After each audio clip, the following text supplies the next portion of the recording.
Watch how Common Speaker Lindsay Hoyle explodes with fury as Labour is accused of treating Parliament with total disrespect. With tensions boiling over, MPs erupt after government announcements were leaked to the media before facing the House. Please take a moment to like this video and subscribe to Britain Daily. It's completely free and it helps us keep bringing you the hard-hitting stories that matter. Let's watch this explosive clip. Before we come to the urgent cost on motorists, the urgent question, I'm going to repeat what I've said to the House at the start of the parliamentary session.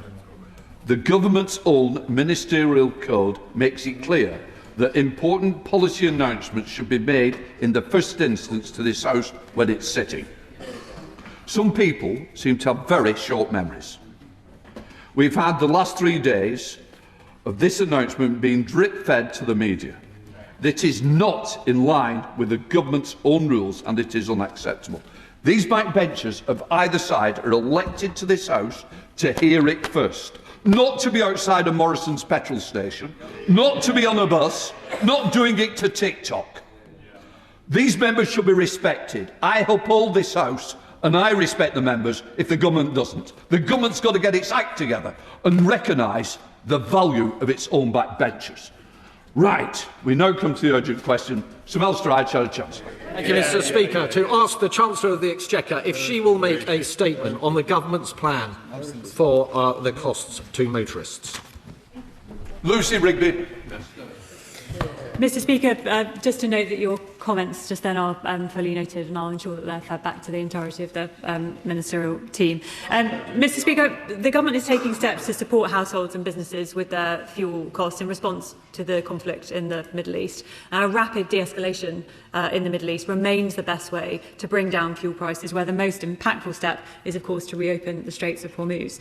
That's exactly why the UK government is playing a leading role in the international effort to get shipping flowing freely. And indeed, I contrast that with the position of the Leader of the Opposition, who would have rushed us to war.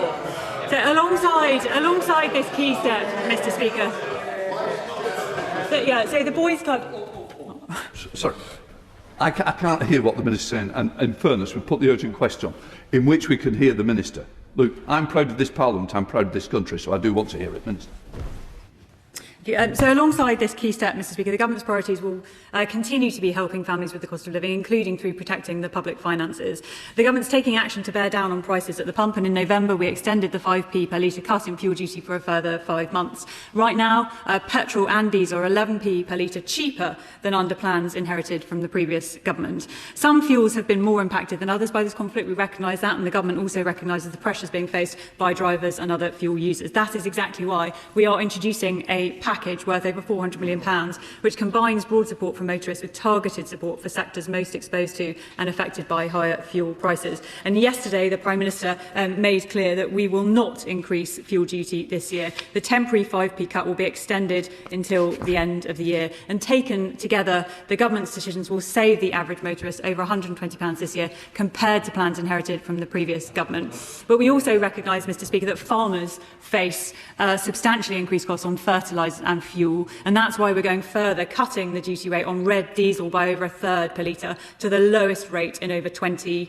years, and that of course will help other users of red diesel too. And then when it comes to road haulage, this sector, as members will recognise, is vital for transporting goods right across the country, and recognising that key role and the increased cost that the sector is facing, we are introducing a 12-month holiday for vehicle excise duty for the majority of heavy goods vehicles. This will save, Mr. Speaker, a typical HGV over £600 up to £912 on some vehicles, on top of the savings that I just described when it comes to fuel duty. So, Mr. Speaker, to conclude, this is one part of support for households and businesses. It combines universal support for motorists with targeted support for those most affected by higher fuel prices. And my right honourable friend, the Chancellor, will update the House later on today on further support measures for households and businesses. Shadow Chancellor Sir Mr. Speaker, may I begin by agreeing with you and to say that how disrespectful it is that this U-turn on fuel duty has already been released to the media earlier this week. The news was plastered across national newspapers on Monday, and the Chancellor then conducted a visit to a petrol station yesterday with journalists. but it has taken until today for this House to be updated. This is a pattern, Mr. Speaker, including, of course, the relentless briefings before the budget last year about tax measures and fiscal forecasts. You would think a government with so little support amongst its own backbenchers would have more respect for this place. Mr. Speaker, this change to fuel duty is yet another humiliating U-turn from a Chancellor and Prime Minister whose authority is shot. The Chancellor fought us tooth and nail on this issue. The Conservative Party has been campaigning for a fuel duty freeze for months. The Chancellor repeatedly rejected those calls, creating unnecessary uncertainty for motorists and businesses. Why did it take her so long to realise that putting up fuel duty during an energy crisis is a bad idea? Does the Chancellor really expect us to believe that this is all only happening, as she has suggested, because of better growth? Let's be clear, Mr. Speaker. The Chancellor has been pointing to the slight upward revision in the IMF's growth forecasts earlier this week. That forecast was for growth of 1.0%. But until April, the IMF were forecasting growth this year of 1.3%. So where is the supposed growth dividend? And perhaps the Honourable Lady could address that momentarily. Is the Chancellor seriously suggesting that the outlook is better now compared to how it looked at the last fiscal event? And on wider measures, Mr. Speaker, will the Minister confirm whether what has also been briefed to the press, not to this House, that HMRC mileage rates are to be changed? Mr. Speaker, let's be clear.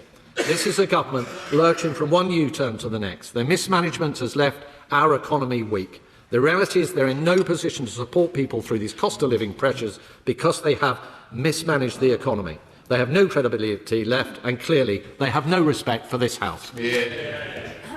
Mr. Speaker, put simply, as I said, his party had motorists hurtling full speed towards higher fuel costs. It's only because of the action that this government has taken that we've applied the brake to the hikes that his party would have introduced. They would have introduced, Mr. Speaker, higher costs. We are lowering, we're keeping the freeze on fuel duty and protecting millions of motorists right across this country. And exactly as I said, we're taking further measures when it comes to red diesel and for HGV drivers as well. And this is on top, Mr. Speaker, of additional action that we're taking on the cost of living. The Shadow Chancellor and I saw each other in the studios early this morning when I was out there talking about the free unlimited bus travel for children that we're going to be. The Chancellor is going to be updating on this earlier today. Sorry. I'll say to the Minister, I don't think it's a good example that we was in the studios rather than telling this out. It's confirming my problem that that Sky or BBC is more important than the backbenchers who've been elected by constituents across this country are hearing it second-hand. It is not acceptable. So don't think it's a bonus to tell the House now. Speaker, the Chancellor will be coming along to the House later along today, and she's going to... Order. I think the point I was making was that you said that you were doing the studios. You're here now. I think it should have been here first. Do we both agree, Minister? Mr. Speaker, my apologies. I was intending to say just then that the Chancellor will come to the House and will give a full statement on exactly everything, including the matters that we are discussing today. I'm sorry, Mr. Speaker, that the Shadow Chancellor is so upset and so appalled by the recent growth figures. I am in the business of talking this country up rather than down, and indeed I'm grateful to him for highlighting that growth has been revised up. Interest rates are coming down, inflation is coming down, real wages are going up. And as I said, Mr. Speaker, this is because of the prudent decisions that this government has taken, all of which is allowing us to take further action when it comes to the cost of living. But this action that we're taking in relation to fuel duty is very, very important, and it's going to save millions of motorists a lot of money right across this country. I will address, Mr. Speaker, the point on HMRC mileage rates. The Chancellor will come to this House, as I said, later on and talk about the full package. What you just witnessed was more than another heated Commons exchange. It was a public warning from the Speaker himself, a sign that frustration inside Parliament is reaching boiling point. When Sir Lindsay Hoyle accuses the government of unacceptable conduct, people across Britain pay attention, because this debate touches something bigger than party politics. It's about trust, accountability, and whether elected MPs are being respected at all. For many viewers watching tonight, this will feel painfully familiar. Families are struggling with fuel costs. Businesses are under pressure, and ordinary people want answers directly from those in power. But instead, major announcements are appearing first in newspapers, on social media, and television studios before Parliament even hears them. That's exactly what triggered such anger in the chamber today. The Speaker's outburst exposed a growing feeling that Westminster is becoming more focused on headlines and media spin than proper democratic scrutiny. And when MPs themselves are complaining they're being kept in the dark, many voters will wonder what's really happening behind closed doors. At the same time, Labour tried to defend its fuel duty decisions and broader economic plans, while opposition MPs accused the government of chaos, endless U-turns, and disrespect toward Parliament itself. The tension in that chamber showed just how divided British politics has become. If you enjoyed this breakdown of today's explosive Commons clash, make sure you subscribe to Britain Daily and turn on notifications so you never miss the biggest moments shaking UK politics.